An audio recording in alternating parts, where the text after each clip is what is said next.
Hello and welcome and thank you for joining us with SportsHeads. We're at the Shard in London, England, and boys, this is a fabulous place.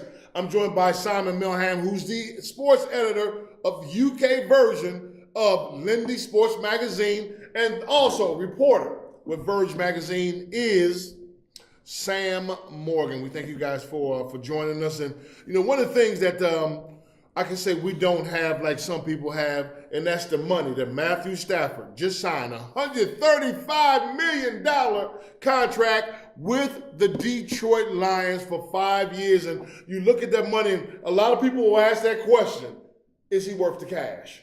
$27 million a year, he's worth the cash. You've got to remember, they haven't had a 100-yard rusher for, 4 years now?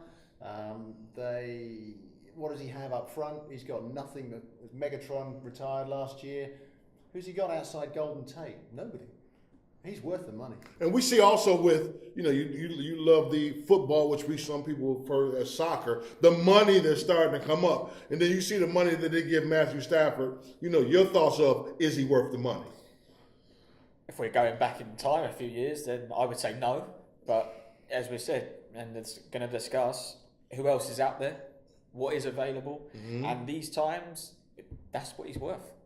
That's what he's worth in these current times. But there's going to be a few quarterbacks now, obviously looking at his stats and where they sit in this sort of league now, and go, it's time for me to get my money up. This all happens because of the salary cap. Obviously, the salary cap's risen. I mean, you look now. You look at the quarterbacks in the league. Aaron Rodgers, for instance, he's the 7th highest paid quarterback, and he's still got 3 years left of his $110 million contract to go.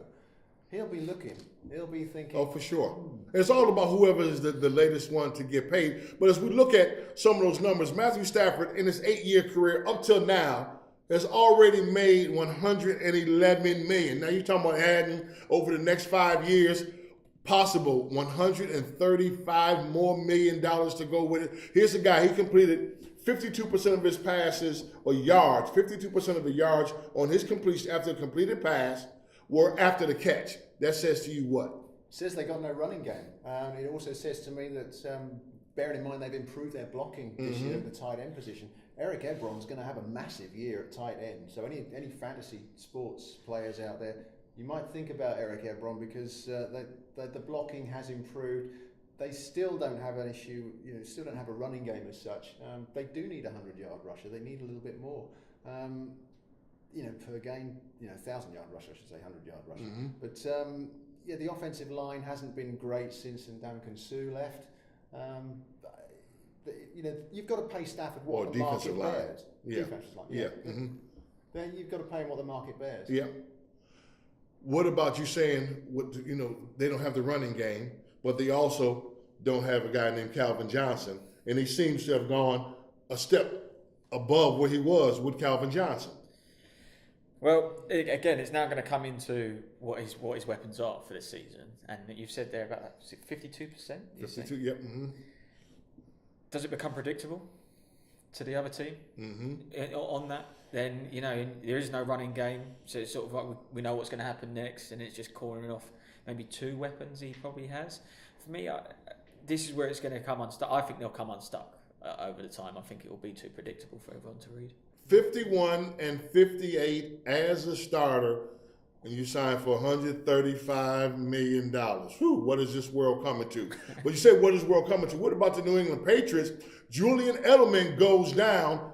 You think that's going to have a much of effect on the offense? I mean, Tom Brady has had a variety of people, and it seems like the ship just keeps on ticking. No change for me. Don't think it's going to change. You said the ship will carry on going. It seems to be it's a complete conveyor belt of talent. So they have 2 people missing.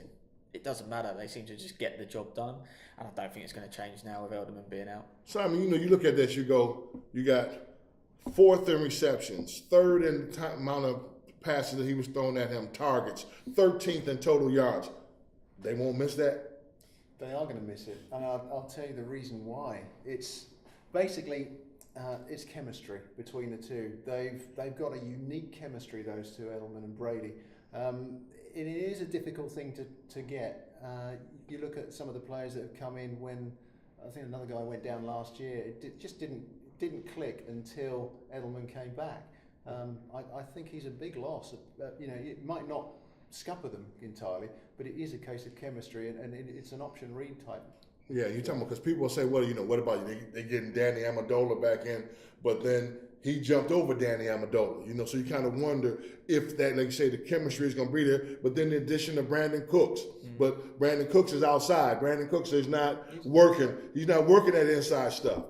But what I say, my argument is with them is it's not relying on one player or two players. With New England. I think, I just think that the Belichick has managed to do that for years now, and anyone that's came out injured or, dare we say it, deflated a football and got a little ban potentially or something like that, they just get past it every time, and I don't think anything's going to change. Yes, big loss, agree with you, but will it change in the fact that will they stop winning?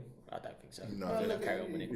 Look at what they've got in the division as well. I mean, Miami, yes, they're on the rise, but Buffalo, they've got nobody. The Jets have got nobody minus about 20 odd players. They've got nobody there now. Jets don't have a team. Look at that division, it's theirs for the winning regardless. Yeah. When you speak about the Jets, what about Josh McCown? 38-year-old journeyman is going to be the starting quarterback for the New York Jets. And when you hear that, that says absolutely what to you? Nothing. Got nothing. That's it. It's desperation of, let's get through a season again, and we spoke about it before about the tanking, and it's just going to continue, and I don't think it's going to be any good stories for the Jets this season. For Jets fans and people out there, they'll know this name, Joe Namath. And if you don't know the name of Joe Namath was the reason why we have a Super Bowl. The New York Jets, 1969, Joe Namath led the New York Jets in the AFL to their first Super Bowl win of the AFL versus the NFL, and since Joe Namath has left, they've had 30. Don't count that, 30 different starting quarterbacks since Joe has left town. This is true. I'll tell you what, they might want to put in a call to Joe. Yeah. It's that desperate. I mean, they got Bryce Petty, obviously, has not claimed the backup spot even. Christian Hackenberg, he's going to change his name to Christian Hackensack if he gets sure. Well, he was through it after Penn State. I mean, at Penn State, he was shell-shocked. The way that offensive line blocked for him, coming to the NFL, he still hasn't made that leap. Still only 22 years of age, but still hasn't made the leap. I'm sure Ty Bowles, the coach, is saying, I got the job, but, like sometimes you go to a car dealership and they sell you a lemon. I think he got sold a lemon with the New York Jets. You're not kidding. I think you've got to feel desperately sorry for Todd Bowles because they've just had a complete clear out. I mean, the biggest factor for me is losing Nick Mangold. I mean, who wants to play quarterback behind a line without Nick Mangold that's been there? And it's a strange one. I mean, I'm really surprised. He's, 33 now, in perennial Pro Bowler. Why has he not been picked up yet? I mean, the likes of Baltimore, for instance. I mean, you can even say the likes of Miami could do with somebody to replace Pouncey or to fill in for Pouncey. You've got Seattle. They have problems with their offensive line. Good offensive linemen are very difficult to find. So, that's for me. It's been the number one thing. But you have so many of these multi-million-dollar quarterbacks, but you don't have anybody to block for them. So, but one of the guys that thing stands out for me in NFL, and it's those NFL contracts, man. You see all this money that they have on these contracts, and the money's not worth a piece of paper you're probably looking at in your house right now. Joe Haden. $32 million still owed to him by the Cleveland Browns, and the Cleveland Browns, they drop him. They go, okay, no mas, we'll see you later. I mean, even though Joe has lost a step, lost some ability, has only played, 18 games in the last 2 years? So you're talking about missing 14 games, but they still end up having to pay him his money, but they go, oh, we're not going to do this anymore. I think that's what it's come down to is finances. I think we're going to see that with a few other players now. It's like, well, we're going to have to pay you the extra bonuses if you're still around. It's probably best to cut ties now. However, you're going to start to see people taking the gamble on some of these players because they've taken a big chunk of that contract already. They realise there's maybe injuries there, so they'll take the next contract on. And the Steelers, they picked him up now. So for me, it could be someone else's gain. It's just going to be that gamble that's probably affordable to someone like the Steelers. It's a nice story, the Cleveland Browns, with Deshaun Kaiser winning the starting quarterback job. But the real issue there, and it's masking over the fact, is that the Browns have got real problems in their secondary. Although the play of the other guys have been enough for them to jettison Joe Haden. I think actually it's not a bad deal for Pittsburgh, in all honesty, because I think their scheme they've been looking to try and change it to more man coverage for a little while now, and he plays one-on-one man coverage really well. So I think it works well for both sides. It works well for Haden, it works well for Pittsburgh, and obviously for Cleveland. I'm sure it works well for the Cleveland Browns, yeah. paycheck-wise as well. Where again, if you're not going to get there, then why pay the money? But we can use this money or save it or do whatever we want to do with it. Because even with Joe Haden, they were in the 30s in pass defense and in the 30s in giving up points. So we're paying this guy all this money, and it really is not having an effect as far as when you look at the scoreboard, as far as you look at statistics. So let's see if we can make a move and get him moving. Let's move on to the NFC North.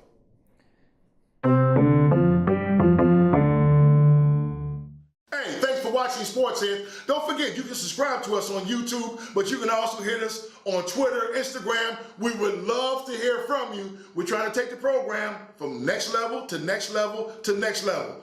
Enjoy.